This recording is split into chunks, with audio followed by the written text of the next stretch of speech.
भारत के एक दूरस्थ समुद्री गांव की ऊबड़-खाबड़ चट्टानों और सुनहरी रेत के किनारे पर, जहां अरब सागर की लहरें सदियों से थके बिना टकराती आई थीं, हर भोर गांव एक नई हलचल से जाग उठता था।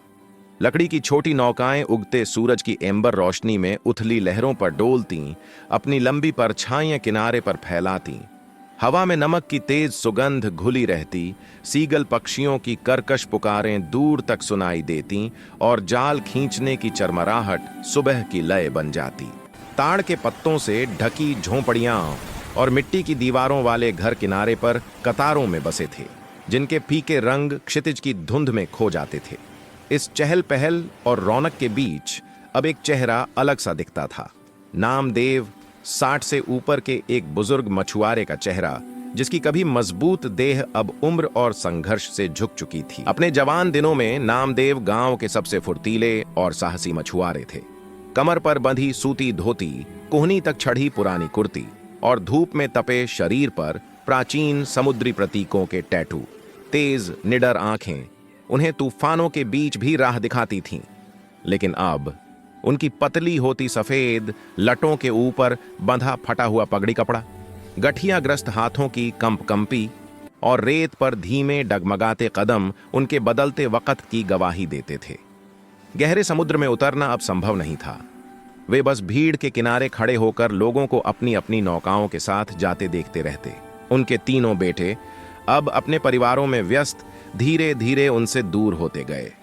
कभी वे आते थे, घर की मरम्मत में हाथ बटाते थे या लालटेन की मध्यम रोशनी में पिता के संग खाना खाते थे, पर फिर जीवन की दौड़ ने उनकी संवेदनाएं धीरे धीरे ठंडी कर दीं। अब वे हल्के फुल्के आधुनिक कपड़े पहनते, नजरें चुराते और बहाने बनाने लगे।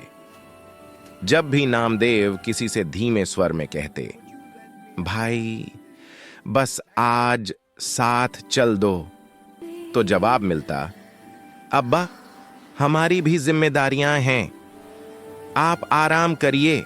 आराम? एक गरीब आदमी के हिस्से में यह शब्द वैसे ही दुर्लभ था जैसे बरसात में शांत समुद्र। शाम ढलते ही उनकी झोंपड़ी की चरमराती दीवारें और बुझी चूल्हे की ठंडी राख उनके अकेलेपन में इजाफा करतीं। नम हवा में सूखती मछलियों की तीखी गंध तैरती और बुढ़ापे की पीड़ा ज्वार की तरह शरीर पर टूट पड़ती। फिर भी उनकी धुंधली आंखों में आशा का छोटा सा दीपक अब भी टिमटिमाता था। एक सुबह समुद्र बिल्कुल शांत था, मानो शीशे की तरह चमकता हुआ। गुलाबी ऊषा उसकी सतह पर बिखरी थी, किनारे हल्की धूंध लिपटी थी। मंदिर से आती मंत्र ध्वनि और लहरों का थपेरा हवा में घुलता जा रहा था। नामदेव ने जाल फेंका और आकाश की ओर देखा, जैसे मौन प्रार्थना कर रहे हों। कुछ देर बाद रस्सी में अचानक भारीपन आया। दिल तेजी से धड़कने लगा। उन्होंने पूरी ताकत से खींचा और सामने था एक विशाल चांदी सा चमकता मछली दैत्य, जाल में बेकाबू तड़पता हुआ। दूर से लोग चौंक कर चिल्लाए, अरे अब्बा की किस्मत आज जाग उठी। नामदेव की आंखों में महीनों बाद उम्मीद की गर्माहट उठी। जैसे ही वे उसे उठाने झुके, मछली की तड़प बढ़ गई। उसकी कांच सी आंखों में एक अजीब सी दहशत थी, मानो गुहार लगा रही हो। नामदेव का ध्यान पानी की सतह पर गया। वहां 4 से 5 छोटी छोटी मछलियां बेचैनी से चक्कर लगा रही थीं, मानो अपनी मां को पुकार रही हों। उस बड़ी मछली का हर झटका जैसे कह रहा था, मेरे बच्चों को मत छोड़ो, उन्हें मेरी जरूरत है। एक बूढ़े पिता के दिल में यह दृश्य चीर गया। उन्हें अपने बेटे याद आ गए, अपने खाली घर की खामोशी याद आ गई। धीमे स्वर में बोले, मैं भी बाप हूं, तेरे बच्चों की भूख समझ सकता हूं। सबके देखते देखते उन्होंने वह कीमती मछली पानी में छोड़ दी। लोग चौंक उठे। अब्बा, इतनी बड़ी मछली बेचते तो कितने पैसे मिलते? नामदेव मुस्कुराए। कुछ पैसे जरूरी होते हैं, लेकिन कुछ जिंदगियां उनसे भी कीमती। मछली अपने बच्चों के साथ गहरे पानी में तैरती चली गई। शाम तक यह खबर पूरे गांव में फैल गई। लालटेनें जलने लगीं।